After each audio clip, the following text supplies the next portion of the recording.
my favorite kind of stuff. And I need to get out and do the stuff. I need to pack. Okay. All right. You're a day of packer, and that drives me insane. I'm half packed. You're half I packed. actually packed I started packing 3 days early, and it really threw Chris off because I am a day of packer. And he said, "Why are you packed?" And I said, "I had the time. I did laundry, so I just took the laundry straight from the dryer into my suitcase that I needed to take. I was being resourceful, but then I forgot to go back and finish the rest of the packing." All right. Yeah, no, that's fine. That's fine. I have probably 15 minutes of packing left. Got you. Yeah. Got you. I'm pretty Good. close. Good.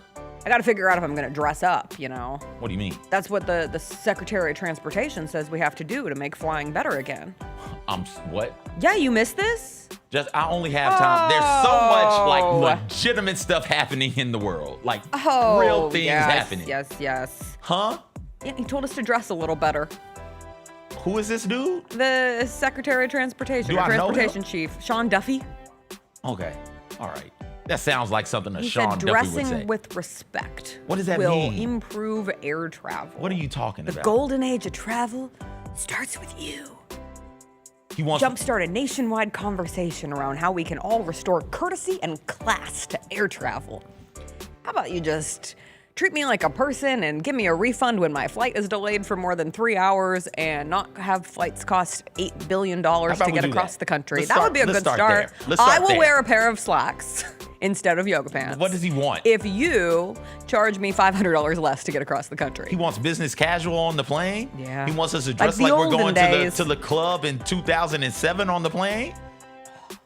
Did I wear a blazer? You were too and young a to go maxi to the skirt? club in 2007, weren't you? I was right on the cusp. You're right on the cusp. So I you was- were in there. I was in a Shouldn't club. have been. I have a picture of me in like a BCBG bandage skirt, a blazer, and like work boots. Mm-hmm. And I thought I was the hottest thing in that club. That you may or may not And you should know have what? been in. And I might have been at that point in time. What's up, everybody? It is Wednesday, November 26th. It is going to be a good day, our last show of the week as we head off for Thanksgiving tomorrow and Friday. Jessica Benson with you from the Grind City Media Studios in Memphis, Tennessee. CJ Hurt behind the glass. Coming up on today's show, another Grizzlies game day. The Grizzlies will play 3 games before we are back from the Thanksgiving break. We will take a look at that stretch ahead, give a Zach Edey injury update ahead of tonight's game against the Pelicans. We'll do a little oops, we missed it again. We'll discuss the latest college football playoff rankings. Does anybody really know what Lane Kiffin is going to do after the Egg Bowl? We'll get into it all. DeAngelo Williams will join us. And then we have a very special guest, and I am telling you, she is an absolute star. Her name is Fabiola Caraballo. I put the phonetics in, and that really messed me up. Caraballo Quijada, and she's currently starring as Juliet in the national tour of And Juliet here in Memphis this week. And I promise, Fabiola, I will get your name perfectly by the time you're sitting in this little studio. She's 18. She graduated high school this spring and then proceeded to join the national tour of a huge production, and she is the lead. And CJ and I saw her last night. She's excellent. We will have her in studio. We'll do a little WTF if we have time. And it is a Wednesday, and you know what we say. I want it that way. You can make it through Wednesday. You can make it to through Thanksgiving. No, Thanksgiving. You can make it to Thanksgiving.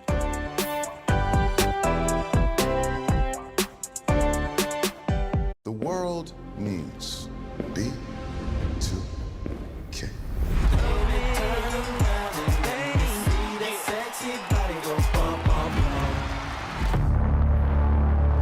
B2K's breakup was a huge shock to their fans.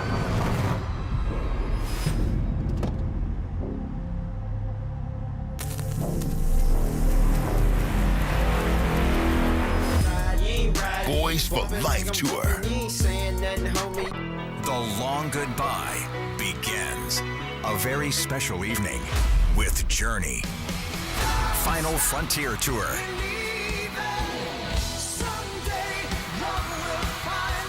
Journey.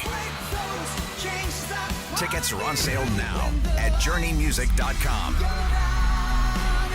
Your chance to say goodbye to the songs that changed our lives. Journey. Final Frontier Tour. Sonic Radio. Welcome back to Sonic RNDIO. That spells radio with me, the CIO. This just in, the new Sonic $1.99 menu lets you build a crave-worthy meal for just $1.99 an item, whether that's a creamy shake, crispy tots, or a quarter-pound double cheeseburger. This just out. Ostriches. They're mean, not very cute, and in my opinion, way too big for a bird. Don't miss the Sonic Fun 99 menu. 5 items, always $1.99. Live free, eat Sonic. Tax not included. See menu for details. Grizz Nation gets set for tip-off 1 hour before every Grizzlies home game with the warm-up show. Get the latest news, notes, and analysis live from courtside at FedEx Forum. Who's going to be the tougher team that rebounds and prevents second-chance opportunities? Join me, Lang Whitaker, along with Michael Wallace, Jessica Benson, and other personalities from Grind City Media, Memphis, and around the NBA. 1 hour before every home game, live at Grind City Media on X, YouTube, and the official Grind City Media mobile app. Watching the Grizzlies is easy with FanDuel Sports Network. If you have cable or satellite, you're all set. Find us on your channel lineup. You can also use your TV provider login to watch games on the FanDuel Sports Network app. No cable or satellite? Subscribe directly to FanDuel Sports Network online. You can also watch on Prime Video by adding a FanDuel Sports Network subscription. Not sure where to start? Visit FanDuelSportsNetwork.com to learn more. Now that's the new edition way. I feel like there's another level we can take it to. What you think, Mike? 2 steps ahead of you, Slick. What's good, bro? What you doing, man? I'm in. Woman, you don't even know what I'm getting ready to ask you. Here's the vision. All 3 of us on the same stage every night. Gonna go crazy. No barriers, no separation. It'll be like 9 kings and a queen. The next level starts now.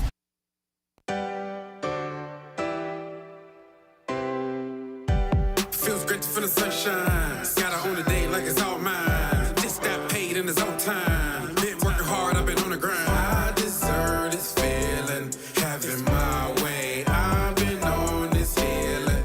This is my day. The sun's out, let's have a little fun now. I wanna let it all out. That's what it's all about. Cause I deserve this feeling, I have it my way. I deserve this feeling. This is my day.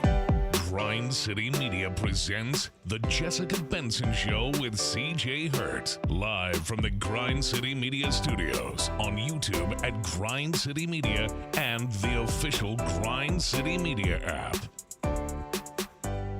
Welcome, everybody. Happy Wednesday. As CJ said, if you can make it through Wednesday, you can make it to your Thanksgiving. We are 1 day away from the Gobble Gobble holiday. I know the day is going to be fun when I wake up and I'm scrolling through Instagram and I see there's a new post from CJ. And that post says, I'm in a very, very unserious mood. Listen. Accurate? Very accurate. There are very few holidays in this calendar that we have, that we get off, that we get to celebrate better than Gobble Gobble Day. I love gobbling. I'm a big time gobbler. And tomorrow I'm gobbling everything. I'm gobbling the greens. I'm gobbling the spaghetti. I'm gobbling the mac and cheese. I'm gobbling the dressing. I'm gobbling the green bean casserole. I'm gobbling all the pies. And don't get me started about all the meat I'm going to be gobbling. Shout out to Gobble Day. Gobble, gobble. And all the football. And all the basketball, all and the football. Macy's Thanksgiving Day parade. You know, my wife looked at me yesterday and said, hey, I know we're going to your cousin's, yes, but the Memphis Tigers kick at this time, and if we're not going to leave before this time, we are not leaving until the end of that game. She's still fully invested in this football Good season. for her. She loves these Tigers, Go man. Tigers, go. Ruin it. You can ruin someone's season. Ruin Navy's. There's a chance that they're back here at Liberty Bowl, playing in the AutoZone Liberty Bowl again.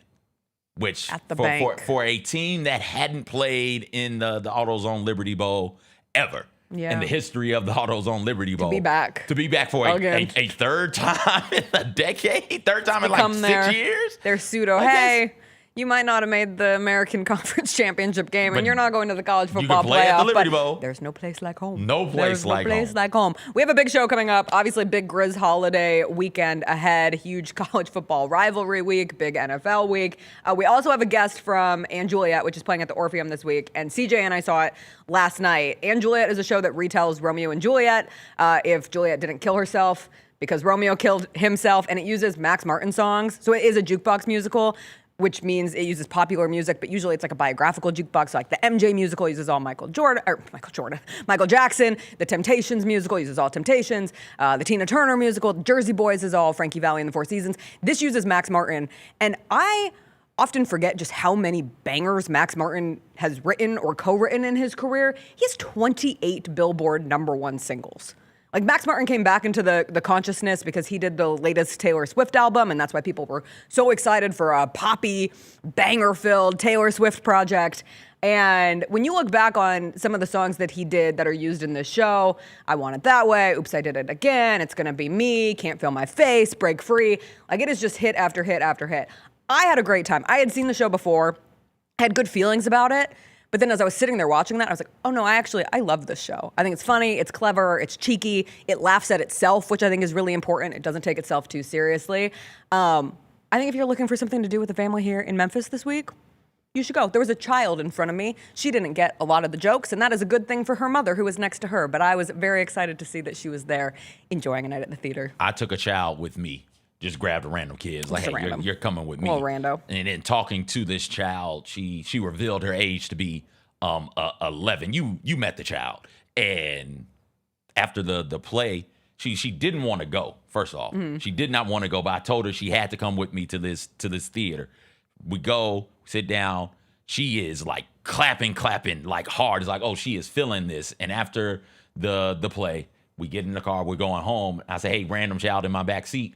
What was the best thing about the play? She's a preteen. She doesn't talk to me a whole lot. We've hit that age of life where it is, hey, you're my uncle. I don't like you anymore, right? I don't like any adults. So she doesn't talk at all. It's all one-word answers. I said, what did you like about it? Juliet. And that was it. That was all she said. She was captivated by Juliet on that stage. So excited to get a chance to talk to her today. I'm glad she focused in, because when I asked her while you were going to get the car, she said everything, which I also took as a win. Because for a kid, that's just but it's a throwaway. So then getting to Juliet, you gotta press those kids when they hit you with something like that. So I know we are a sports first show, so I want to put this in sports context for people. The young woman who plays Juliet, so this Fabiola Caraballo Quijada, she's 18 years old. She's 18. She graduated high school this past spring. She was supposed to go to Texas State for college. And instead, she signed on to be the lead. The show is called And Juliet. She plays Juliet in this retelling of Romeo and Juliet, one of the most famous characters of all time. And she is in this national tour. And she is phenomenal. Like, the best way I can describe her is she was a 5-star prospect. And she didn't even need to do a one and done. She just went straight pro. So essentially, she is LeBron James. She is the LeBron James of the musical theater world. And there's this thing called the Jimmy Awards, and this is very niche and very Jessica-specific corner of the internet. But it's a high school theater competition that pops off on TikTok every year. Obviously, it exists in real life, but it's kind of taken a world of its own in the social media space. And she won the competition this year. One of the most famous winners is Renee Rapp, who is now a very famous, accomplished singer-songwriter. She was on HBO's The Secret Lives or The Sex Lives of College Girls. But she's like kind of their star. This Fabiola is going to be their next star. Like, she is so good. If you go and watch her performance, it has 2.5 million views on TikTok. As CJ said, his random child that he found loved her. We loved her. Everybody was captivated in the audience, and I can't wait to get to know a little bit more about her story, and she just seems really cool. So we'll get to that in the last segment of today's show. But first up, obviously, it is a Grizzlies game day. Grizzlies Pelicans in New Orleans. It's the cup, CJ. Hey! It's the cup. And the cup feels even more important the Wednesday before Thanksgiving. Like, we have feast week, we have rivalry week, and in the NBA, we've got cup games. The game tonight is a cup game. The game Friday is a cup game. When the Grizzlies take on the Clippers, we'll see if they can scratch and claw their way to the top of their group standings. The Grizzlies coming off their loss against the Nuggets. The Pelicans coming off of a win, just their third win of the season. They beat the Bulls. The big injury update for the Grizzlies, though, Zach Edey is questionable with a migraine. We saw this last year with Zach Edey, which I had forgotten. He missed 2 games while he was undergoing concussion testing and concussion-like symptoms, and they ultimately realized that he had a complex migraine, which can mimic concussion symptoms. So perhaps those symptoms popped up again on Monday, and while trying to decide, hey, is this a complex migraine and or is this a concussion issue because you did take a arm from Nikola Jokic to the back of the head, obviously the safe move is to not play him. And if you don't understand, if you're one of these people who don't understand why a migraine would put someone on an injury report, like, congratulations, you've never had a migraine. It's unbearable. Like, I can't imagine trying to play a game through a migraine. I told you about the time my parents sent me to school with a migraine? Yes. Oh, it's awful. All you see yellow spots, you're queasy, any noise, any light is going to be crippling, debilitating. Unless you can find a way to throw up and vomit and get you a good long nap in, dog, there's nothing you can do with it. Once the migraine sets, you're just in it, and you are miserable the entire time. And you need to be in the dark, if you're me, and just a weighted blanket and hope for it to end and to get out of there. Now, obviously, it's good news that he's questionable, and he traveled with the team, and he was at their practice-ish yesterday. They had a light practice before they flew to New Orleans. But it would be great to see Zach Edey, one, because he makes this team better, and two, you do have a matchup against this Derek Queen for the Pelicans, who has been one of the rising rookies of the early NBA season. I love Derek Queen. I've loved Derek Queen since I watched him play in that Maryland game against Colorado State in the Seattle Regional. That game was a hell of a game. He had the game winner in it. Everybody in that arena was like, I like that guy. That was a travel game. Yeah. Yeah, okay. Yeah. But he made it, and they won. And now he got kind of I don't think it's fair to say a rough reputation to shake, because it's not his fault. It was just the trade that the Pelicans made on draft night was so perplexing to so many people. To trade away your unprotected first-round pick for next year to the Atlanta Hawks in exchange for the 13th pick in this draft, because they'd already traded their pick from this draft, and then to use number 13 to take Derek Queen. Just a lot of people evaluated that as what are the New Orleans Pelicans doing? Why would this team trade away its first-round pick next year? But Derek Queen has been awesome. He just had a stretch where he had 3 straight 20-point games. He's averaging 12 points, 6 rebounds. He had that funny moment at the end of their game against the Hawks where it was a blowout, game was over. Can't tell Derek Queen that because he stole the ball and dunked it. And then you had the Atlanta Falcons make a joke about Derek Queen on their social pages over the weekend where they said, marked safe from Derek Queen, and someone was like, Grok, I'm confused. Can you explain? And Grok inaccurately tried to say the Falcons are poking fun at their win over the New Orleans Saints with a marked safe meme referencing Atlanta Hawks' recent blowout of the New Orleans Pelicans, where Pelicans rookie Derek Queen stole a late ball for a dunk. It's a cross-sport Atlanta versus New Orleans rivalry banter. And this is your reminder that Grok doesn't always know what it's talking about, because Derek Queen was like, no, actually, what this is actually about... Oh, wrong one. That's the Trinity Shamless. He said, Grok, AI, sir, they traded me on draft night. It's like, okay, thank you, Derek Queen, for setting the record straight. So Grok is damaging our environment and getting and things is wrong. Get out of here. You know? That's wild. Crazy how people can't breathe in South Memphis, and Grok is getting Grok things is wrong, and asking for little kids to send pictures, and being... comparing itself to like Hitler and stuff? Yeah, all the above. All right, great. All of the great above. Great invention. Good stuff. Zion is available tonight. He's on a minutes restriction. Bums me out every time we get a Grizzlies-Pelicans game where it's not Ja versus Zion, because we've only had 9 of those in our lifetime. That's a rarity. That's like a Princess Diana beanie baby. Except not really, because those ended up not being that rare and not that valuable. But we don't see it often. Zion had 29 in their win over the Bulls the other night and on a minutes restriction. So again, would just be nice to have the size of Zach Edey. Would be nice to see if this Grizzlies team can go back to beating the teams below them or around them. Like right now, the Grizzlies live in a neighborhood with the Jazz, the Kings, the Clippers, the Mavs, the Pelicans, the Hornets, the Nets, the Pacers, and the Wizards. And those are all teams with 6 or fewer wins. And the Grizzlies are currently in that 10 spot in the Western Conference. Meanwhile, in the East, you have to have 9 wins to be in the 10 spot to be in the play-in range. But if the Grizzlies are able to use this stretch of 3 games over Thanksgiving weekend between the Pelicans, the Clippers, and the Kings, and then if you add on the game against the Spurs next Tuesday, where they're still without Victor Wembanyama, and you were this close, you were just a Harrison Barnes great game away from getting a win in San Antonio last week. Like, if you mess around and go 3-1, you're 9-12. And if you were to tell me the Grizzlies are 9-12 when their 3 most important players have played a grand total of 6 minutes together this season, I'd say that's a pretty good representation of treading water. I think that's a pretty solid tread water experience for the early season Grizzlies. And you've had some positives come out, whether it be the play of Cedric Coward or understanding just how valuable Zach Edey is in his return. Santi Aldama's been good the last few games. Jalen Wells, if he's able to carry over the shooting performance that he had the other night. Vince Williams Jr. being another ball handler out of necessity, but to see what he adds value as a playmaker and a rebounder. There's a lot of different things that you can take along the way. But I was going to ask you, CJ, because I'm going to ask you some DBQs. You know what a DBQ is? No. A database question or a document-based question. Okay. We used to have to do them in high school, oftentimes before a holiday break. I think it was for the AP exams, too. When we come back on Monday, the Grizzlies will have gone what over this stretch of 3 games versus Pelicans, Clippers, Kings? Pelicans, Clippers, Kings. Mm-hmm. Kings is on the road, correct?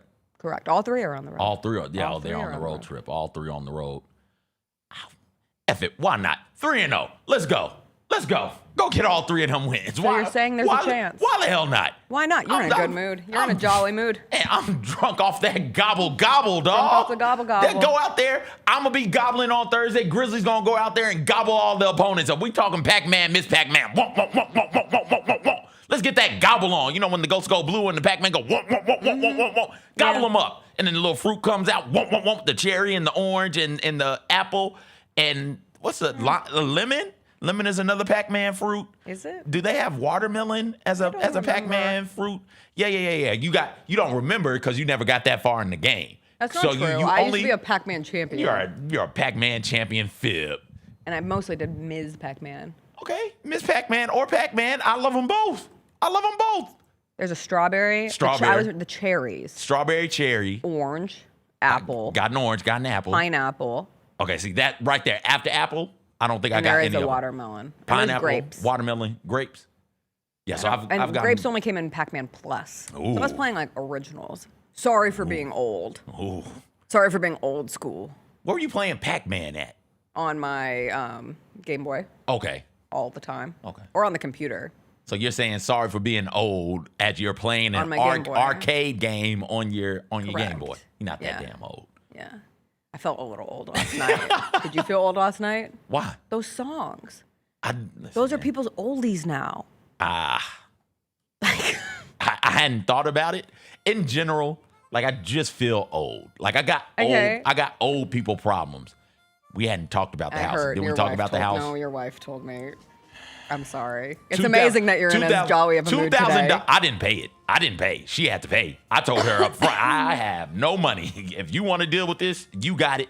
The look on her face when he was like, yeah, it's $2,000 and we didn't even fix it. I can just tell you what's wrong now. Oh, the look on her face. She's like, okay, what are we doing? It's like, well, I hate that. If you're asking me, we're just not going to fix it. It's just going to be a problem. I hate that. I have no money. So you decide what you want to do. I'm out. You got it. So yeah, I felt old coming in there with my house problems, the house I pay a mortgage on.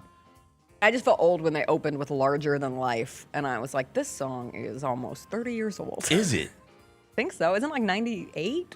Oh, wow. So that time period. 99. That time period of pop culture. Yeah. That all feels from like 96, 97 through like 2010. It's all the same to me. Well, my issue is I will call it the 2010s. Yeah. But it is so clearly late 90s, yeah. early 2000s. The late 90s blends all the way into the mid to late aughts for you. I actually don't think we can appropriately set the time of 2000 to 2010. I think it's more like 1995 to 2005. We're so used to doing the decades. Yes. But that decade feels more appropriately placed in 95 to 05. And then 06 to... It's different. It feels different. But it's not even a decade from 06 because like 06 to like 2019 feels like the same time period for me. And then 2020 happens, and that's just its own thing. That's a whole different thing. That's its own thing. I did realize last night there were multiple Katy Perry songs, and as a Katy Perry bona fide hater, those songs were still good. I've started hating those songs because I've become a Katy Perry hater, but those songs... Don't hate the songs. ...were great. Don't. I Kissed a Girl was a bop. Hate the player, don't hate the game. Yeah. I can't hate Max Martin. Yeah, he wrote these incredible songs that can be used in so many different ways. From a love song to you can use it in a familial way. The way that they use the song. So smart. The way they use Not a Girl, Not Yet a Woman, I was like... Good. And she was incredible singing it. Awesome. Did you catch confetti? Yeah, I took some home. Because I was going to make a TikTok about it, and now I feel like a loser for it. I wish I had brought my confetti. I was actually going to bring it into the studio and throw it in the air and say, it's almost a holiday, and then I forgot. We'll take a break. We'll come back. I'm going to ask you... What are you going to ask me? 3 things the Grizzlies should be thankful for. Oh, okay. And then we'll get into some college football talk. Okay. And I'll tell you about how my mom used to save bags of confetti from different events that I went to. Oh. It's really embarrassing. I've heard that story, but I want to hear it again. Okay. Anything but actual work. Yeah, I know. I figured that was a good path for today. Grizzlies Pelicans tonight. We'll get into things the Grizzlies should be thankful for and other sports-related topics after a quick break. Oh, that's a good point in the chat. What? Vance in the chat says, someone said that the 90s to 2000s, it ends when the iPad comes through or the iPod comes through. That's a good which is a good designator. Point. Yeah. That is a real good designator. At any point, Jalen, you can end. Thanks for showing up, Memphis. Nothing compares to catching your Grizzlies IRL. And that all starts with buying tickets at Ticketmaster, the official ticket marketplace of the Memphis Grizzlies and the NBA. Ticketmaster gets you to the game so you can catch every highlight. Put that jersey collection to use for the next game and get Grizzlies tickets at Ticketmaster. Whether they're here at FedEx Forum or on the road, Ticketmaster's got your back when it comes to scoring tickets. And there's no better brag than saying you saw it live. Let's face it, there's a lot of trash talk in basketball, but the great teams let their performance do the talking. Like Ford F-150 with Pro Power on board, a class-exclusive industry-first feature that turns your truck into a mobile generator and leaves the competition speechless. Ford F-150, official truck of the Grizzlies. Greatness starts here at your Mid-South Ford dealer. Class is full-size pickups under 8,500 pounds, GBWR. Kroger shoppers and Grizz fans. One exclusive last-minute discounted ticket deals texted straight to you. Sign up with the new Kroger Buzzer Beater deal. Fans can sign up by texting Grizz to 636-479 or visit your local Kroger store in the Delta Division and scan the QR code. By signing up, you agree to receive recurring automated promotional and personalized marketing text messages from the Memphis Grizzlies. Consent is not a condition of any purchase. Message frequency varies. Message and data rates may apply. Thanks for showing up, Memphis. Nothing beats catching your Grizzlies IRL, and nobody knows that better than you. So next time you want to hit up a game, Ticketmaster's got your back with tickets to every upcoming matchup. Whether you're catching the Grizzlies at home or on the road, you'll find tickets at Ticketmaster, the official ticket marketplace of the Memphis Grizzlies and the NBA. Keep putting that jersey collection to use and get Grizzlies tickets today. There's no better brag than saying you saw it live. See you courtside again soon, Memphis.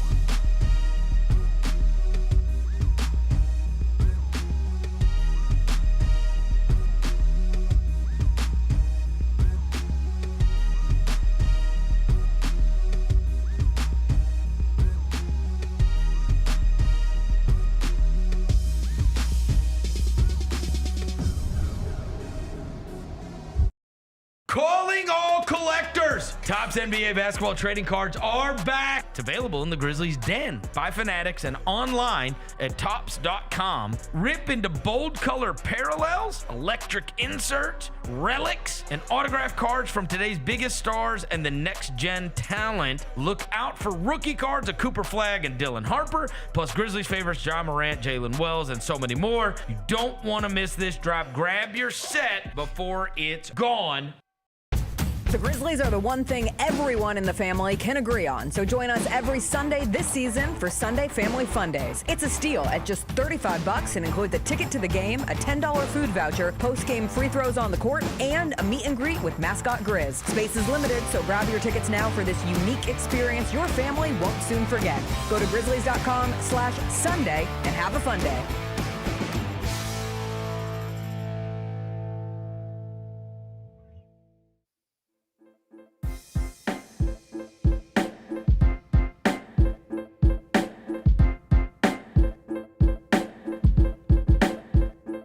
Breaking coaching news in college football.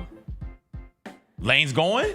Lane staying? Colorado State. Oh, you stop it. You stop it. Is expected No. to hire UConn coach Lane Jim Kiffin? Mora.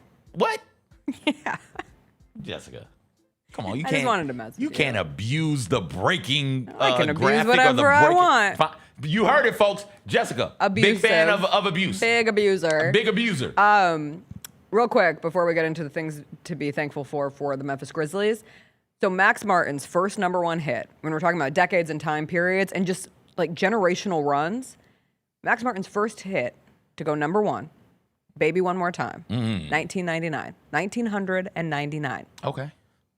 That used to His not seem last so hit long ago. Now it is. to go #1, it's currently #1, The Fate of Ophelia, Taylor Swift. Okay. That is a heavy time period of him writing really catchy pop songs. My man rides white women, but dog.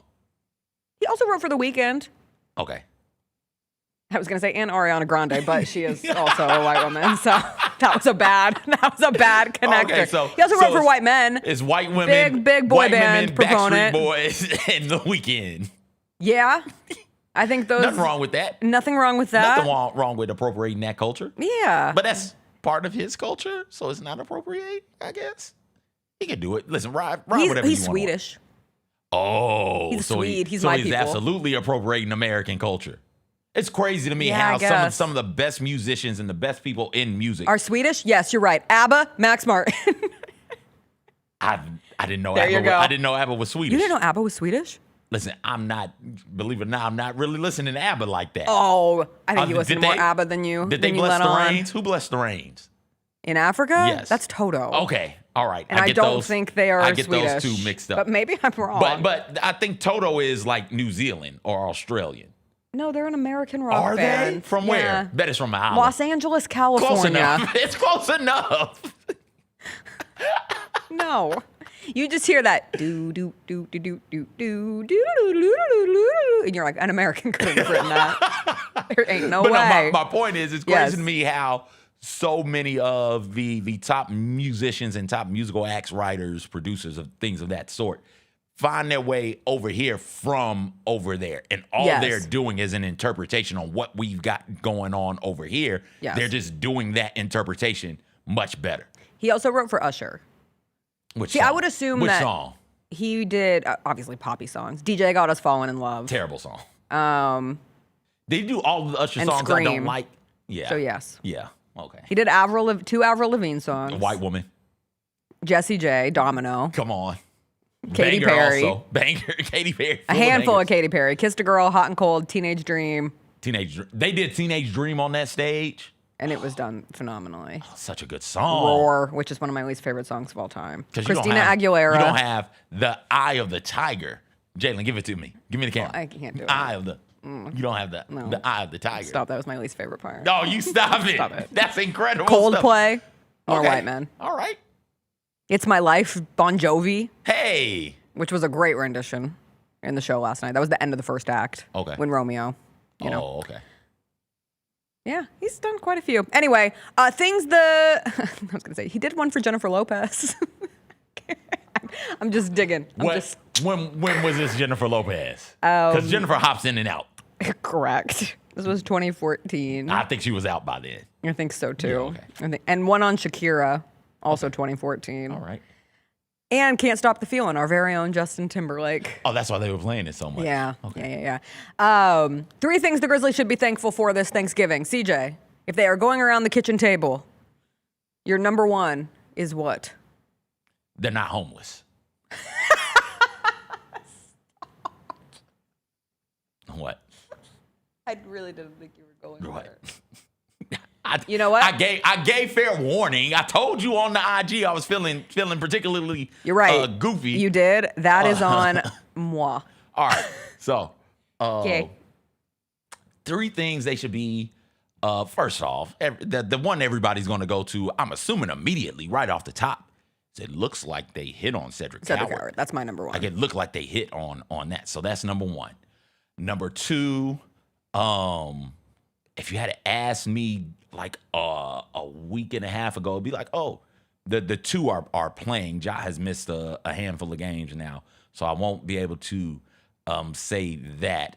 I will say number 2, they got the best fifth string point guard in the league. Vince Williams Jr. is playing incredible. He is it looks like whatever regression he had last year, he's overcome that and then some this season. Vince's game has been particularly impressive and one of the bright spots on the season. So we got Coward, we got Vince, and then I think they should be thankful for us, the fans, continuing to go out and supporting the Grizzlies. Wow. And embrace the team. The city still embraces them. The city still cares about them. That is easy. You look around the league at teams with similar records. It's easy for a fan base to get apathetic. Yes. And that is the worst place for you to be in if you're a professional franchise or if you've got anything of note going on. It's just in a realm of apathy where you can't hurt me anymore. You can't get me excited anymore. I legitimately do not care about you. The city still cares about this franchise and this team, and that energy and that passion still, even though they're struggling right now, still is exuding out of everybody's orifices in the city. On my list, I put it as relevance, but your version of fandom works too. You're relevant. People are talking about you. I know some people wish people would talk a little less, and the yappers on the national space had a lot of things to say this week, but at least you matter. At least there's care. At least there's interest. How often do you hear anyone talk about the Wizards? Never. The Nets. Hardly ever. Hornets. The Hornets at least get a little buzz with Con Knipple right now and LaMelo and things figuring itself out. There's a level of intrigue that exists in Charlotte that also exists and continues to exist tenfold in Memphis. Everyone wants to talk about you. And that's representative of you have a very clear place in the NBA culture. And that is important because it means that people are interested in what you do. And that can come with criticism and that can come with praise. And the Grizzlies have seen their fair heaping share of both. But with Cedric Coward looking like a hit, I had Zach Edey as my number 2. I like your fifth string point guard of Vince Williams Jr. being a revelation. I think Zach Edey and giving yourself one of those really, really, really big dudes. And if he can play at the level that we have seen, he's in year 2. And people will say, well, he played all 4 years in college. This might be the end of his development. He didn't start really playing basketball until his junior year of high school. So we can extend that argument outwards and think there is still another level to unlock in Zach Edey as a rebounder, as a screener, as someone who can get to the basket, use his gravity to get to the basket. We saw it for one play against Nikola Jokic the other night, but it looked good.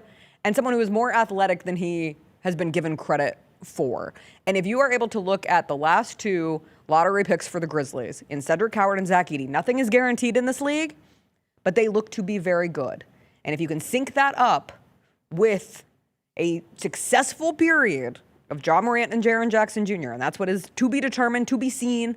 Haven't even seen it yet this year, but that gives you reason to be thankful, to be hopeful, and to stay attached to everything going on this year. So we will see how it goes. I hope Jaren has a big stretch of this Thanksgiving period, and we're coming out on a Monday and saying, that's what we wanted to see from Jaren Jackson Jr. I thought we were just doing things we were I'm sorry, thankful I was just for. throwing it out. Okay, I thought we were just being thankful. I was also being wishful. Okay. We go straight from thankful season to I want season. Oh. In Christmas. Okay. You know, I want this.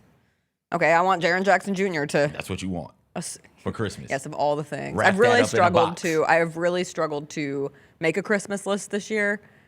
And I would just love an aggressive Jaren Jackson Jr. on the basketball court. That'd be fun. And aggressive in what way? I want a confident. I want Jaren to look. You're using words. I don't know what confident. that means. Tell me what that means. What can he do on the court that would show you that he's aggressive and confident? One. Okay.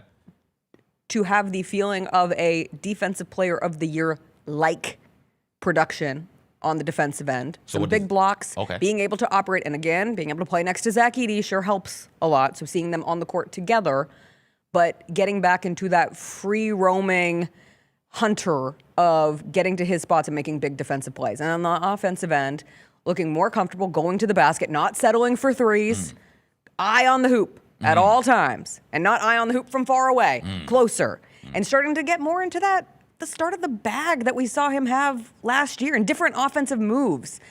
that's kind of gone away. And there's just a trepidation level, it has seemed. Also seeing if he can pass out of double teams consistently, continuing to operate as a screener, and just looking like the best player on the court on a night right now, because that is something that we have not seen in recent weeks. And I think a part of it is coming off of the injury. I really do. When you say, well, he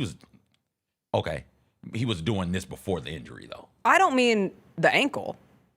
I mean the off-season toe surgery and not having a full off-season and kind of playing from behind in a new system that threw a lot of people for a bit of a wonky loop. That may Does that make sense? That makes sense. Okay.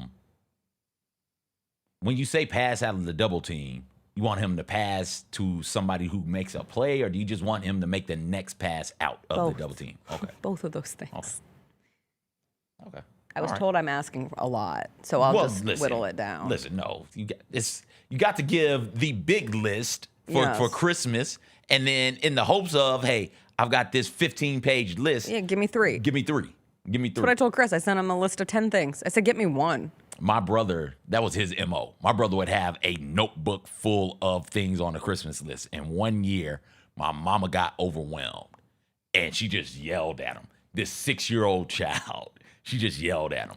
Santa Claus isn't real. I'm not buying you all of this. And that was completely and totally false. Children. That Yes, was completely thank and you. totally false. She was just mad that he was asking Santa for so much stuff. That's so rude. But the damage had been done. And he just broke down crying. As one would. He'd say, Mom, why are you lying? It was so funny. Why are you lying? Like, why do you care what I asked Santa for? Okay, 2 other DBQs for you. What? Number 1, there are a dozen college football rivalry week games that have playoff implications, direct playoff implications this weekend. The most important game we will be talking about on Monday was what? Oh, gosh. This should be so easy for you. I thought you'd have the easy answer. Well, listen. Ohio State loses, and they're still getting in. Yes. So I'm But then trying does to think, Oregon become a...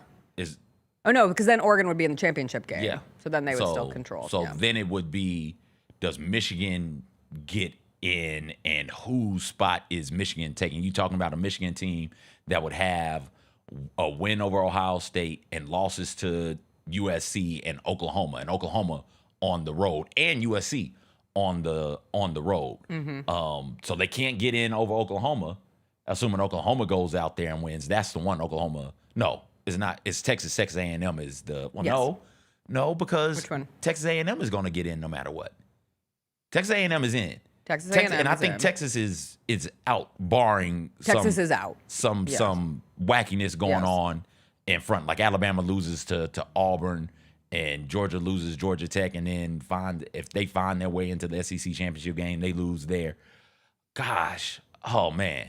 There's so many. It's 21 of these types of games right now. Oh, gosh. It's so hard to say which one matters the most. Who's Miami got? That's not a rivalry, though. It's not a rivalry, but I think the ACC mess is probably the most chaotic. Because they can't get in. Nobody in the ACC Right. can get So in Miami with a plays loss. Pitt. You got to win. Miami plays Pitt, Yeah. who is ahead of them in the ACC standings. The SMU Cal game is also fascinating because if SMU wins, they are primed to make the ACC championship game. But Cal now has an interim head coach because Cal fired Justin Wilcox coming off of the Stanford loss. So that always throws things for a bit of a loop. And then you have Georgia Tech, who could still sneak in if losses happened in the right way.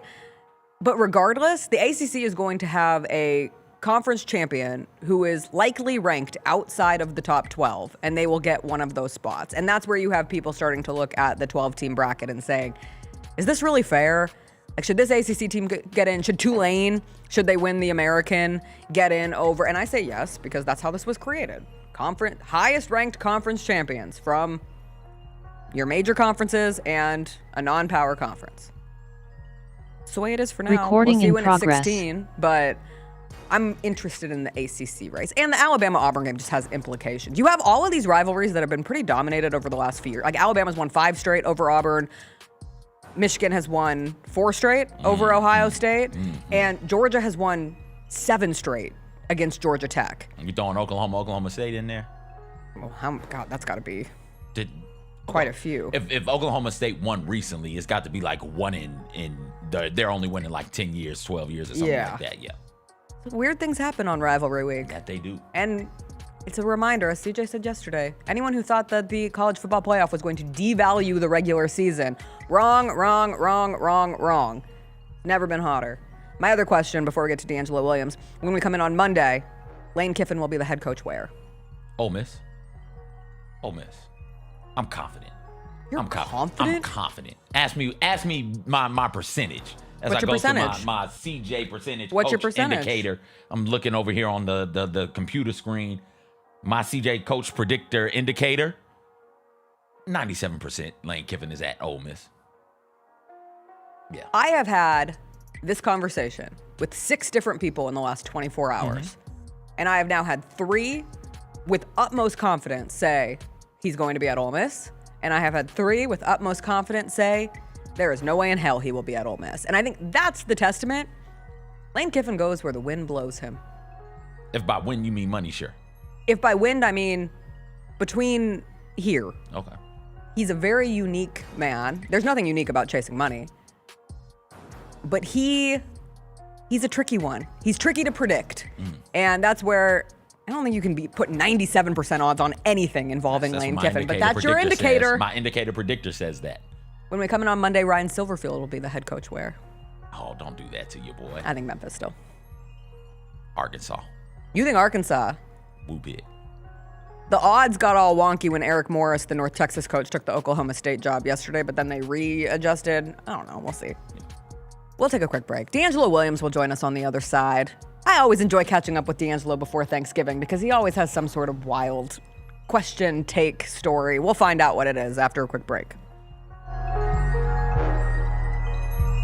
The heaviest metal credit card of all time. Rumored to be one of only 18 in existence. Plated with the very same tungsten that forged the International Space Station. And wielded at business dinners like a samurai sword. It's a classic corporate power move. But the real power move? Having end-to-end visibility on your most critical shipments. FedEx, the new power move. Kroger shoppers and Grizz fans. Want exclusive last-minute discounted ticket deals texted straight to you? Sign up with the new Kroger Buzzer Beater deal. Fans can sign up by texting Grizz to 636-479 or visit your local Kroger store in the Delta Division and scan the QR code. By signing up, you agree to receive recurring automated promotional and personalized marketing text messages from the Memphis Grizzlies. Consent is not a condition of any purchase. Message frequency varies. Message and data rates may apply. Southland Casino Hotel is helping you navigate to Santa. Win your share of over $550,000 in free play and a brand new Lincoln. Here Comes Santa takes flight on Saturday, November 1st, when you can begin earning entries. And don't forget the grand finale drawings on Saturday, November 29th and Saturday, December 27th to win a share of over $40,000 in free play or a brand new Lincoln. Win big during Here Comes Santa, only at Southland Casino Hotel. Grizz Nation gets set for tip-off 1 hour before every Grizzlies home game with the warm-up show. Get the latest news, notes, and analysis live from courtside at FedEx Forum. Who's going to be the tougher team that rebounds and prevents second chance opportunities? Join me, Lang Whitaker, along with Michael Wallace, Jessica Benson, and other personalities from Grind City Media, Memphis, and around the NBA. 1 hour before every home game, live at Grind City Media on X, YouTube, and the official Grind City Media mobile app.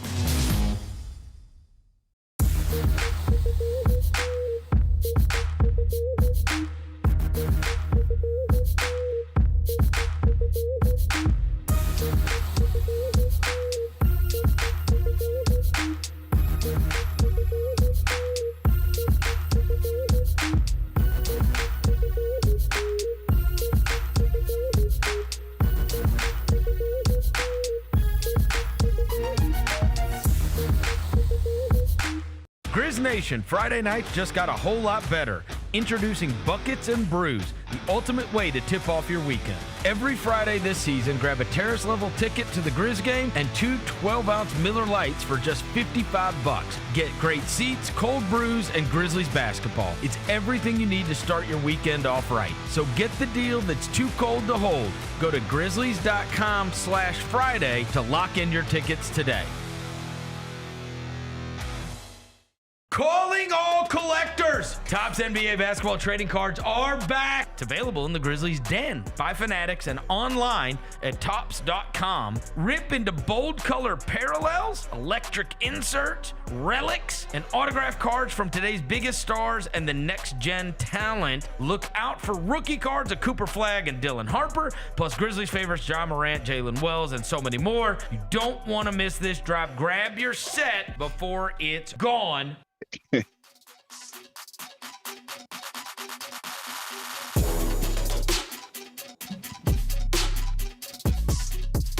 Welcome back. It is Wednesday. That means it's time to catch up with DeAngelo Williams. He joins us every Wednesday. He joins us now. DeAngelo, happy day before Thanksgiving. You know, Thanksgiving is supposed to be a time where you're supposed to be thankful for all the things that, you know, you love and hate. And the more and more we get close to Thanksgiving, I like to reminisce and kind of like look over the year. Okay. And see where I could get better at. You know, normally this is like a kind of around a New Year's thing, but I feel like it should be like a Thanksgiving thing. So you can kind of, you know, get ahead of the curve. Yeah. Well, as I was thinking about these things, I realized that I'm starting to really hate college football. Not hate college football from a product standpoint, because the kids are playing their hearts out and they're giving us good football. That's what the NIL did. I'm going to say that that's the good thing about it. Here's the bad thing about it. Right now, everything that's sweeping the airways is around Lane Kiffin on whether or not he's going to stay at Ole Miss or whether he's going to leave. He is a damn head coach that signed a contract that very similar to NIL, because these coaches were all in everybody's ear about don't pay these NCAA athletes. The point is this. All the coaches that are in the less Power 5, like the ones that are fighting, like the North Texas guys, the Memphis guys, the SEC poaches them. Who poaches coaches from the SEC?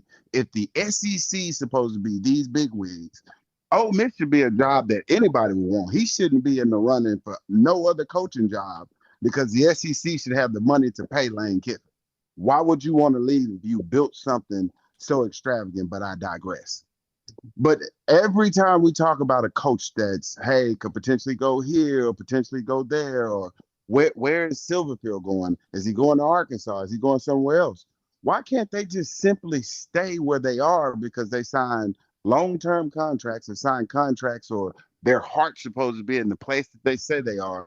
When can we start now giving them coaches the same hell we gave players when they jump in transfer portals, or when they take NIL deal money, or when they decide like, hey, this school is not the best fit for me?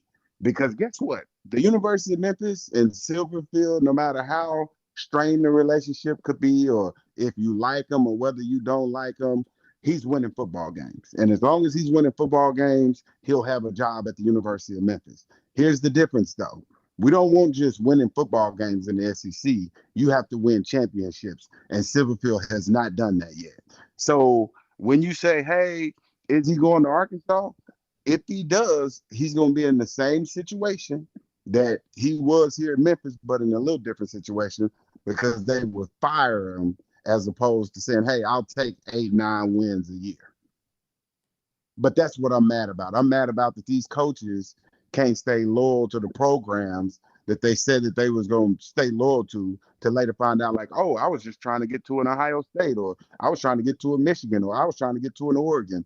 Like, well, if that's what you was trying to get to, don't use this school for 10, 15 years to get you there. Who are they supposed to use? Where are they supposed to go?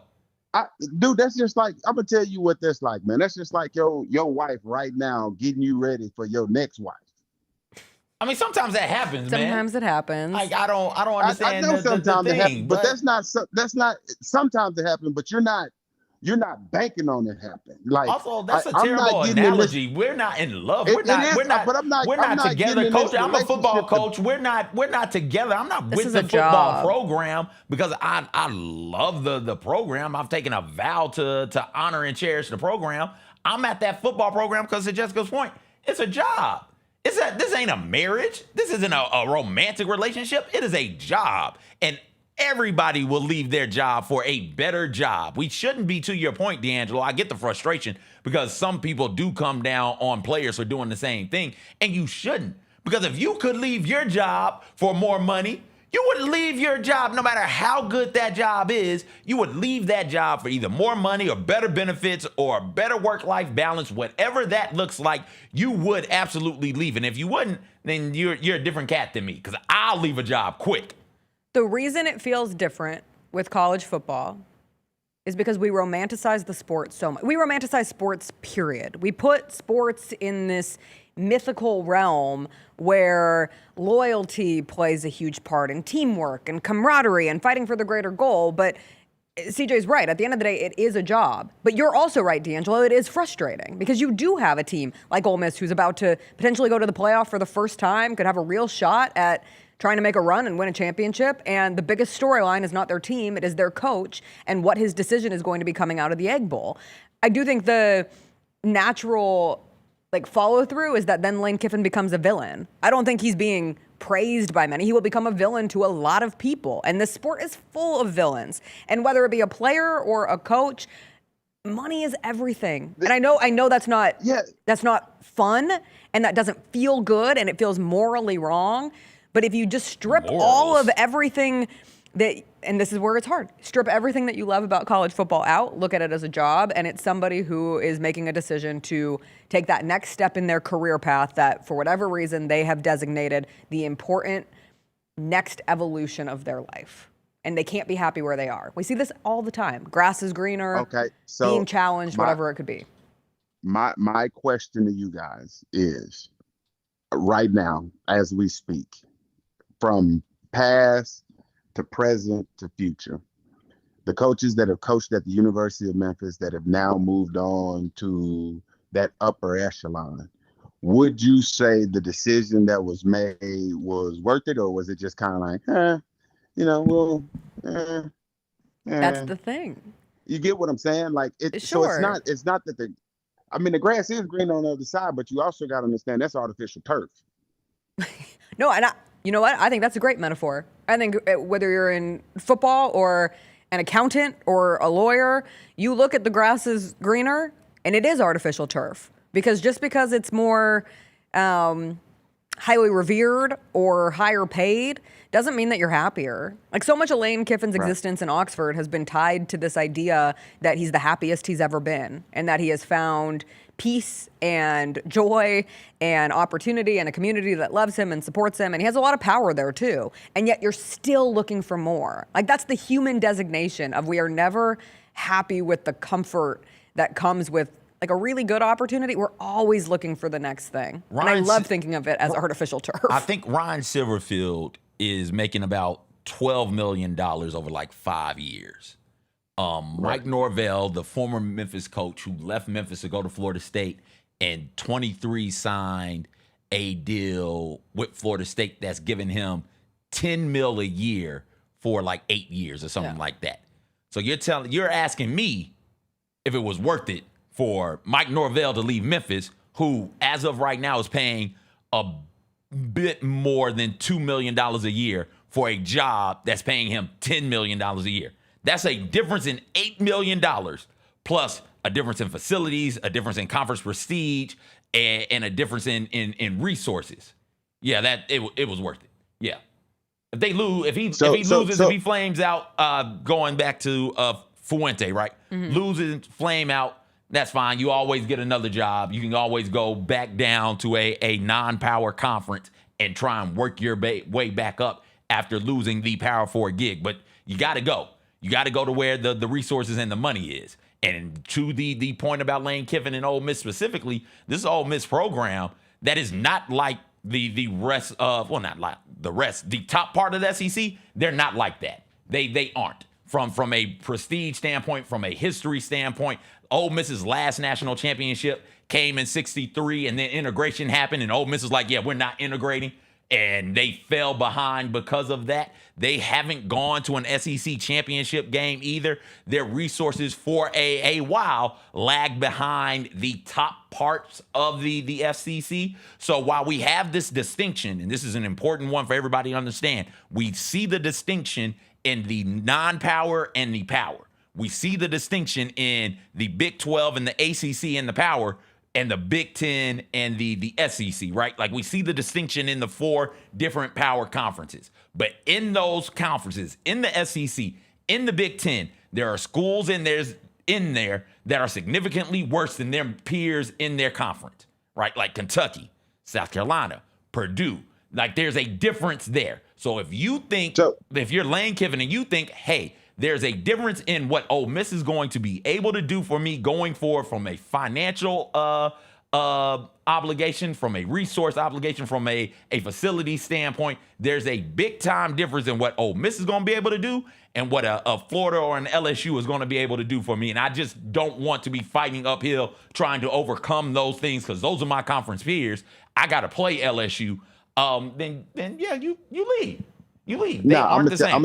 I don't think that there's a difference. I think now that Ole Miss is caught up. And so if I was Lane, I wouldn't leave.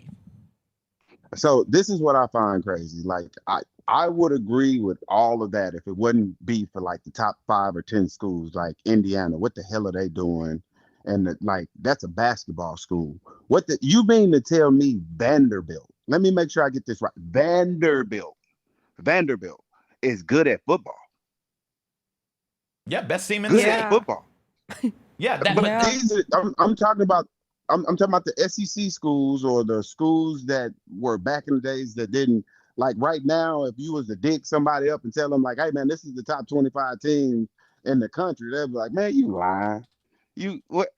Is this the basketball, right?" With me saying that, I'm saying that Ole Miss has enough to pay Lane Kiffin. Vanderbilt has enough. If anything, Vandy's head coach should be poached by, like, he should be the number one name that's floating around, but for some reason, it's not him. It's the players on his team. So I guess you gotta I think Lee's name not floating around because Vanderbilt is the alma mater. Right, that's my best guess on the Clark Lee side of things. But I'm with you.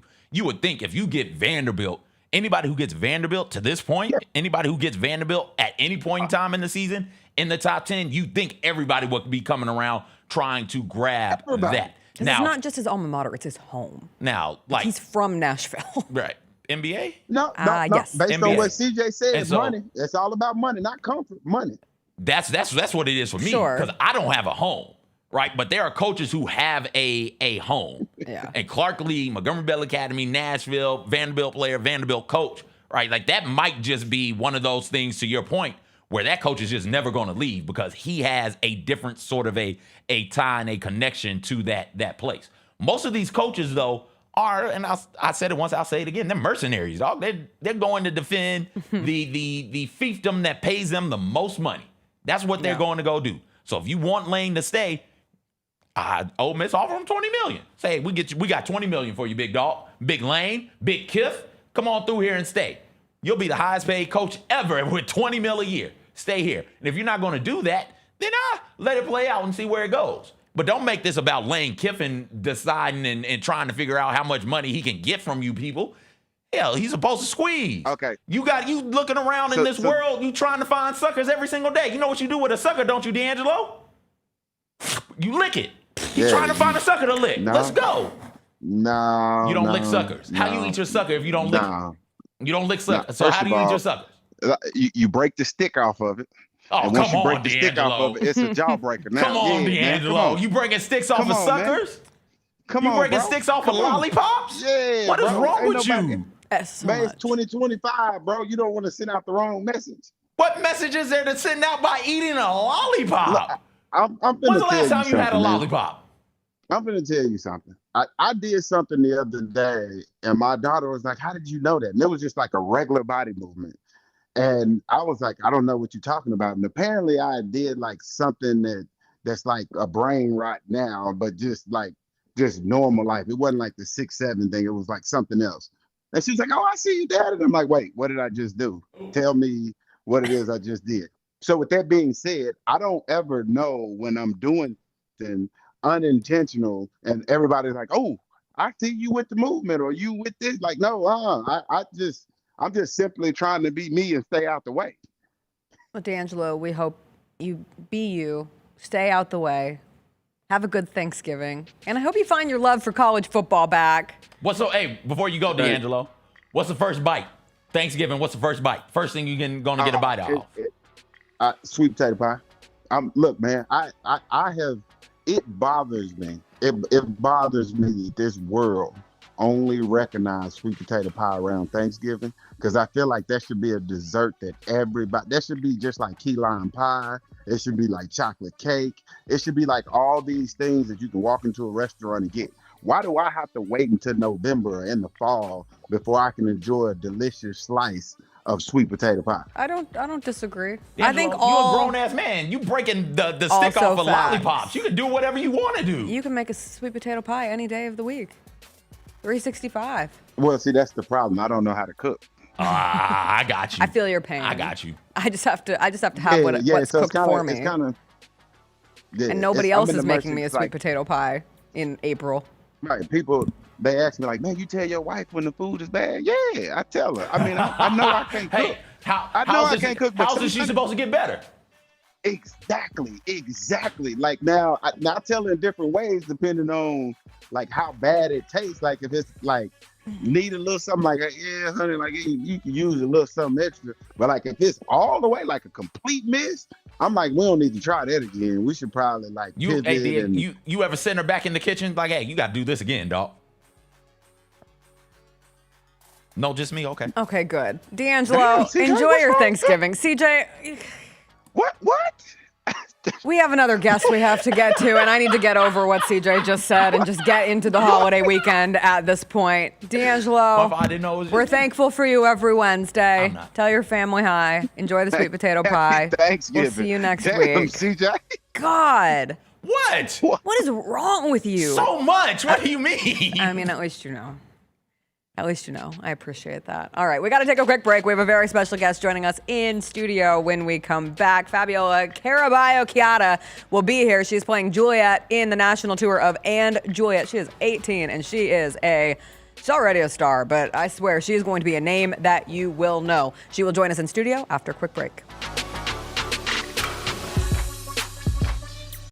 Own the 2025-26 Grizzlies season with the 10-game Flex Pack, the ultimate way to catch all the action on your terms. Choose your favorite matchups from intense rivalries to weekend thrillers and customize your pack to fit your schedule. With 10 games to pick, you'll never miss the moments that matter most. Visit Grizzlies.com/packs today to build your perfect ticket pack and cheer on the Grizzlies your way. It's your team, your season, and your schedule. So don't miss out. Nate Bargatze. Look, I say a lot of dumb stuff.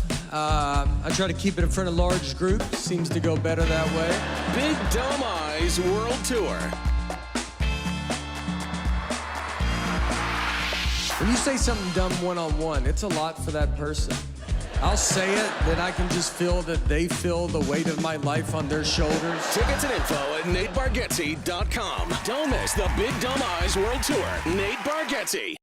Grizzlies fans, dunks, dimes, and no-looks are great on TV, but nothing compares to catching them IRL. And that starts with buying tickets at Ticketmaster, the official ticket marketplace of the Memphis Grizzlies and the NBA. Ticketmaster gets you to the game so you can catch every highlight in person. From seeing your favorite Grizzly stars up close to hearing the squeak of the sneakers on the hardwood. Put that jersey collection to use and get tickets at Ticketmaster. There's no better brag than saying you saw it live. See you courtside, Memphis.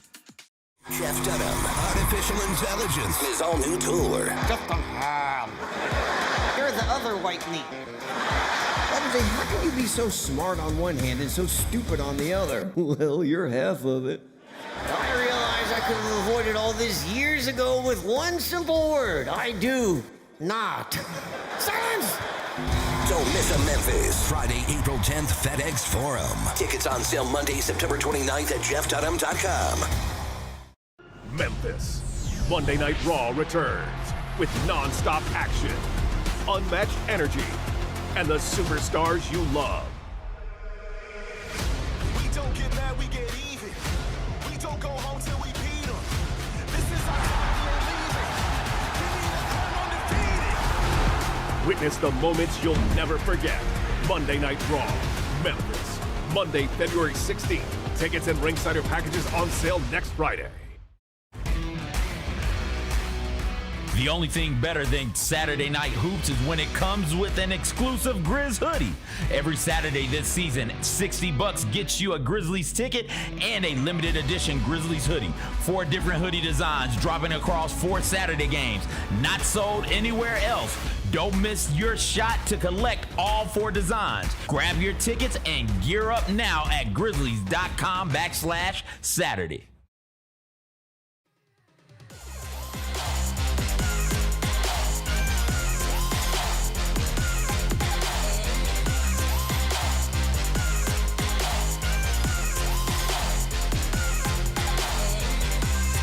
Hey. Don't be mad at me. Jalen didn't count me in. You started the vacation early. Jalen You did not started the count me holiday in. early.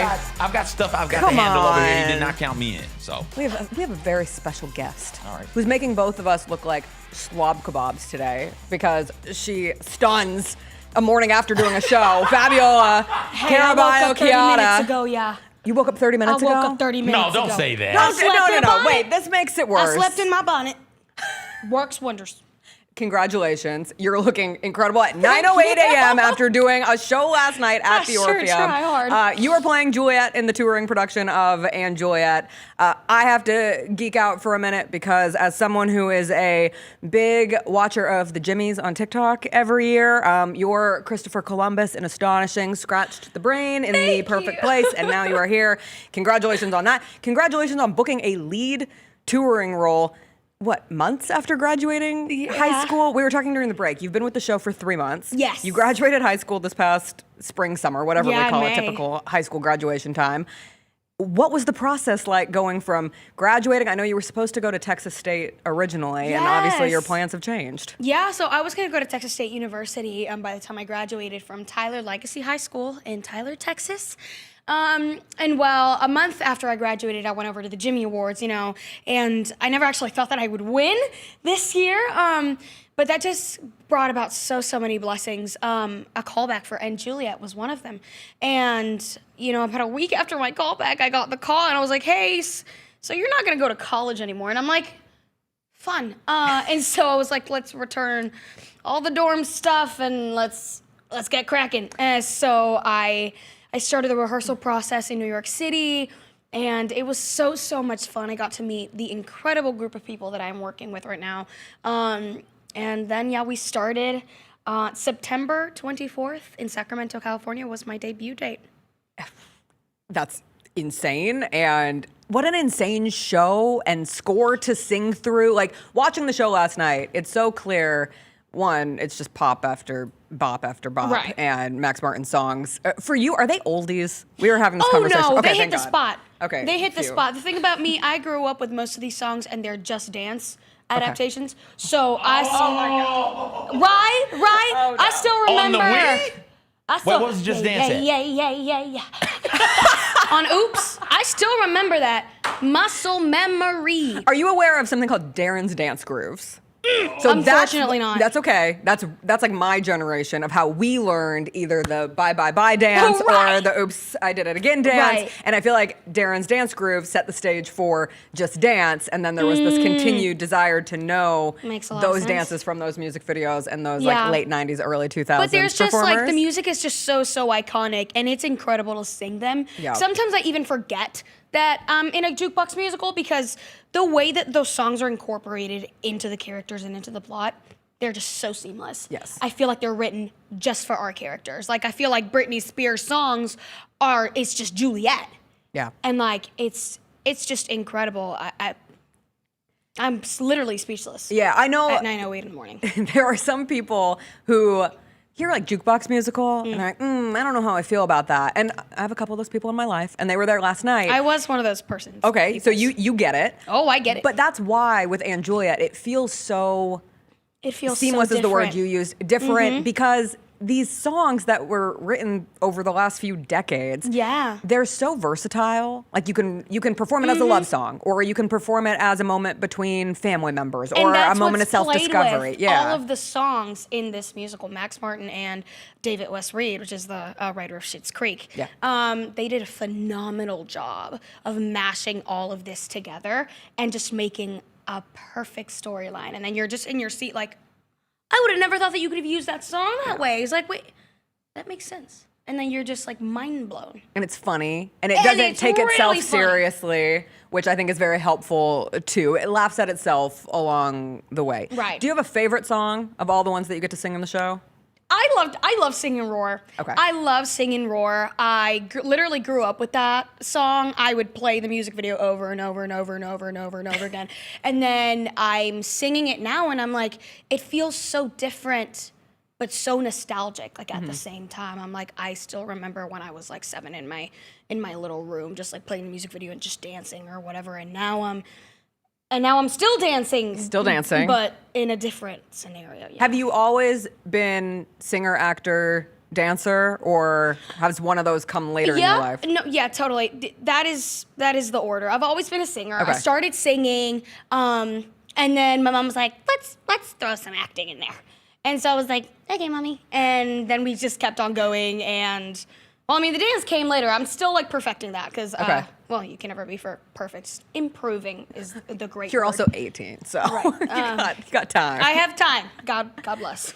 So I took my niece, she's 11, did not want to go. She had no clue what was happening. It was her first time at the Orpheum. You come on stage and she is locked in. She's locked in. Asked her after the play, just want to get her talking. She's 11. She doesn't talk anymore. Just asking her, hey, a lot of one-word answers. What did you like? Everything. Okay, can you be specific? Juliet. What does it mean for you to know that you have that type of impact on the stage for people watching? And, you know, it gets me every single time. That is one of the most fulfilling things about this role and doing what I'm doing in it. It's seeing all the people that are impacted, specifically like the little girls, the little girls of color, little girls in general, you know, everybody really. But I see some of these girls and they're sitting front row and they're like mouthing all the words and they're like singing along. And I'm like, yeah, girl, I'm doing this for you. I'm doing this for you, baby. Like, I hope you know you can be up here. Hey, come join me, right? What was that show for you when you were a kid? Something that you saw or interacted with either online or in person where you were like, oh, I want to be that, and maybe I can be that. Yeah, I think it was the first professional show that I ever saw. It was Wicked in Dallas. Yeah, it was Wicked at Broadway Dallas in Dallas, Texas. And it was a touring company, the national tour. And after Defying Gravity, I was like, right, I know what I'm gonna do now. So that was like literally, I feel like that's the moment for a lot of people. Yeah. With Wicked. Wicked is a common denominator. Oh yeah, amongst common a lot of young denominator, performers. totally. Have you seen the movie yet? Have you seen Wicked for Good? Oh yeah. What'd you see? What was the experience like? You like it? Oh, I liked it. I was with my best friend, and we were just like the entire time. I was like, it was crazy. That's because it means something to you. It means so much. That's what I try to explain. Like, no matter how you actually feel about the movie, for people who like, interacted with that material at either a younger time in their life, any age, and what that meant for you the first time you saw it, probably drives how you feel about Wicked, like in its totality. And the last shot of that movie could not have ended. In a that better was way. the biggest reaction. That I had in that movie theater. I said, yes. It was bad. Is that your dream role? Would you say? Or I should ask which role from the show? Elphaba or Glenda? I really do want to play Elphaba at a certain point in my life. That's a milestone for sure. But my dream role is Sally Bowles in Cabaret. Oh. That's my dream role. Why? Oh, she's so weird and kooky. I love it. She's so weird and kooky, and she's so dramatic, and she has like way too many things going on in her brain, and I love it.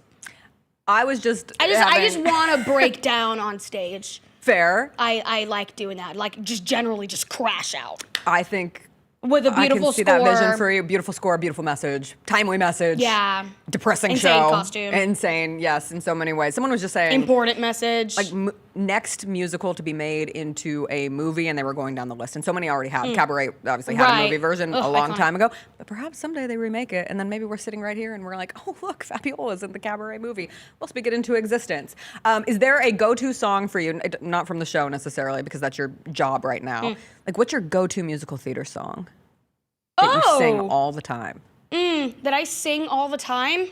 Oh gosh, I think it's recently been, it's a Breathe from In the Heights. Beautiful. Yeah. It touches a soft spot. I can't sing that song without crying.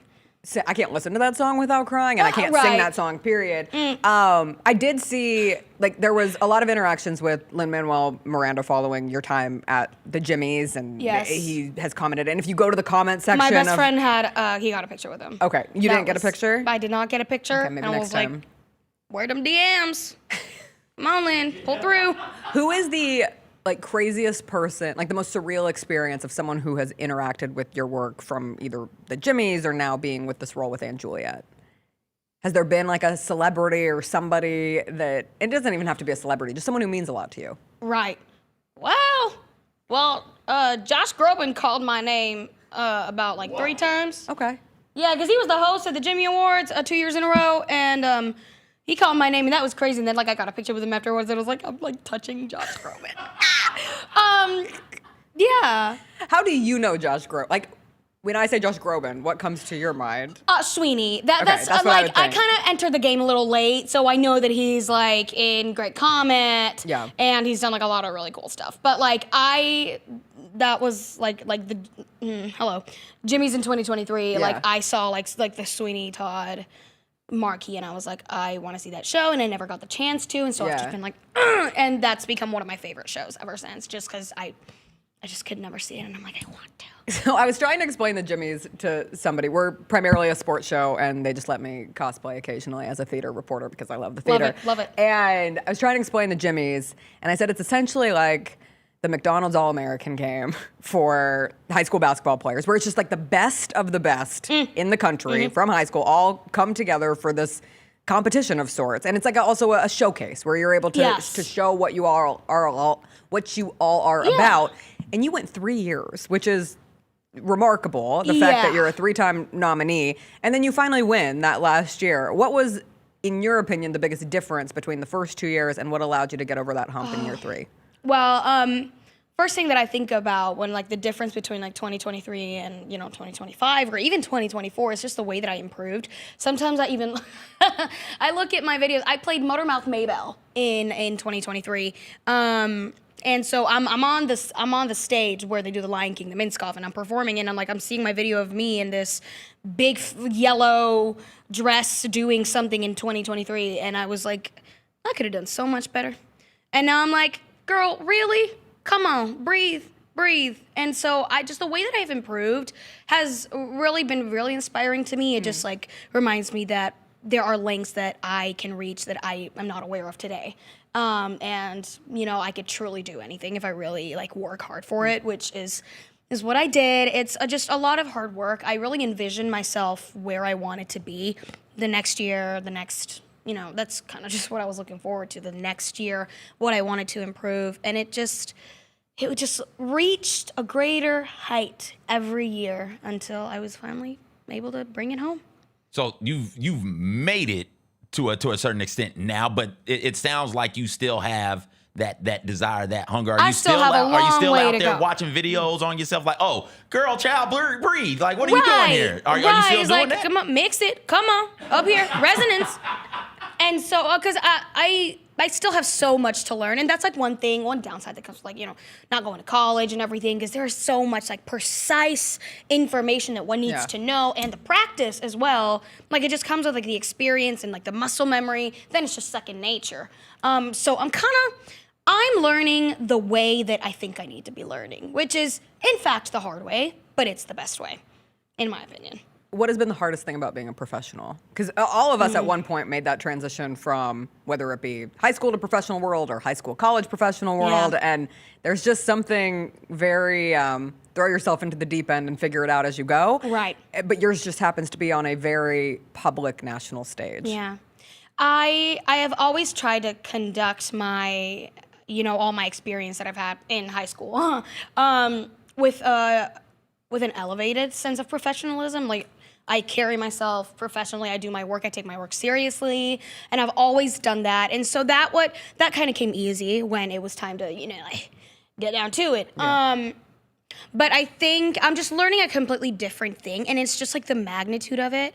I'm just doing so many shows a week that I've never really done before, and it's the taking care of yourself, because we're not machines. Yes. I break down pretty easily, and I'm learning to tell myself to not break down and be like, hey, this is what we can do to kind of keep it chill, and we can pace ourselves, so then we can give the audience an amazing show every single time we're on. And like, I try to give 100%. Sometimes my body just don't got that. So we just give 100% of what we've got that day. And it's just little things that I'm learning about myself, about my voice, my body, that one usually learns with time. Didn't really have that. So we're learning as we go. To learn at 18 sets yourself up for a really good start. Yeah. I'm not going to sit here and ask you, like, where do you envision yourself in 10 years? Because I feel like you could go a lot of different directions. You could go back to school. You could go to Broadway. many. You could join another tour. I am absolutely clueless. And that is a very fair place to be with where you are right now. I'm just living in the moment. I'm just in Memphis, yeah. Good. And this is just what it's going to be this week. Before I let you go, who do you look up to the most in this industry? Like, who are some of the people that you really admire and would like to have similar trajectories to? Oh, gosh. I really admire Eva Noblezada. I really do. She's kind of like, she's one of the woman it of girls color in the moment. in the Jimmys. Mm-hmm. Didn't win the Jimmys, but girl, she's going places. She's just incredible. She brings such depth to her performances, and she is getting booked. She is getting booked, y'all, and married. She's married. She's living. I would say if I got the chance to talk to her, I'd be like, girl, you're living the life. That's awesome. Eva, hit me up. Pre-show. What is your pre-show routine? Pre-show. Pre-show. How do you get ready to go on stretch, stage? and I usually just listen to just whatever is going on. And for the past 2 months, been listening to this band called The Last Dinner Party. They're like this British girl group, and they're just incredible. And I've just been listening to their album on repeat, and repeat, and repeat, and it's a great warm up. Okay. It's a great warm up, really. And so I'm doing my stretches, and I'm like, when it's 4 a.m. Just right, and everything that comes in between, because Juliet moves a lot. And I have made that mistake. Juliet goes up until the sky. I was going to say, I you get to fly have out. an Alphaba Light moment, because you get to I get have up that there. experience, Yeah. which is good. I've been in the air. Good thing I'm not afraid of heights. What are those bubbles made of? Do you know? The bubbles? Yeah, What? like the Glinda bubbles? No. When you guys are in the moon. Oh, I thought and we it's was like talking about those who? bubbles that they like evaporate when they hit you. No, there's smoke. So I think it's like the bubble is like soap or some sort of like glycerin, and then there's actual like smoke inside of it, which is weird. I want to know how they like come out of the machine. Yeah, but, I was very fascinated. No, yeah, but it's really funny because then they like come and they pop down, and when the bubble itself pops, all the smoke just goes away. Yes. And there have been instances where the bubble has popped directly in my face, and I'm like, Have you gotten confetti in the mouth? Because the confetti budget for the show is high. There's a lot of confetti. there's a lot of confetti. Yeah. Lots of pyro as well. Yeah. There's a lot to look at. It's very fun. But yeah, I have gotten a lot of confetti like in my corset, and I'm just like, and we'll make it to the end of the show. Right. In the middle of the show, and I'm like, roar. Well, thank you so much for joining us on this Wednesday before Thanksgiving. Everybody get out to the Orpheum. You can see Fabiola play Juliet, and Juliet is a great time. It's fun. You'll recognize literally all of the music. Literally all the songs. You will laugh, and you will have a fun experience. And I swear, you are a star. Wherever you go from here, it will be very fun to watch your journey the rest of the way. We're going to take a quick break. We'll come back, wrap it up, get us into our Thanksgiving, a quick look ahead at the sports weekend, rivalry weekend, NFL weekend, Grizzlies weekend, all of that after a quick break.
are now easier to watch than ever. Select games can now be viewed over the air for free in the following markets: Memphis, Nashville, Knoxville, Jonesboro, and Tupelo. Don't miss a second of the heart-pounding action with the first televised matchup Wednesday, November 26th, when the Grizzlies visit the New Orleans Pelicans at 7 p.m. Visit grizzlies.com/watch for channel listings and more information.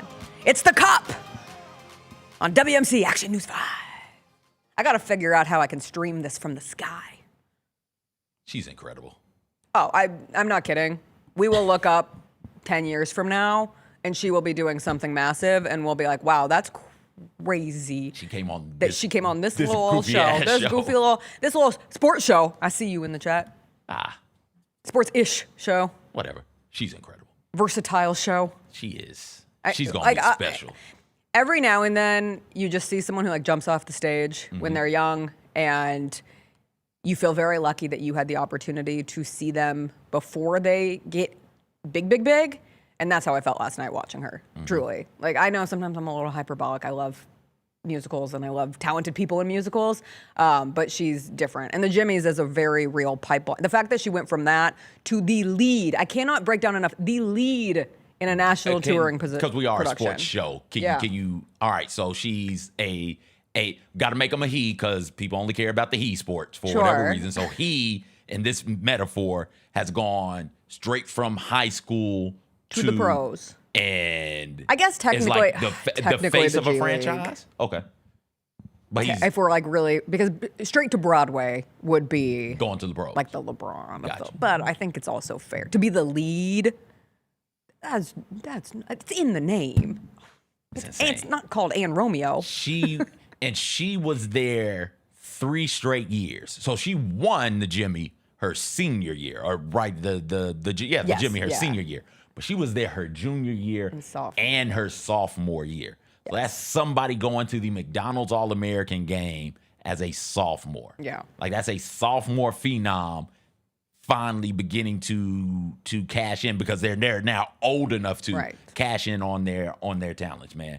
We followed Arch Manning from 9th grade till now. Yes.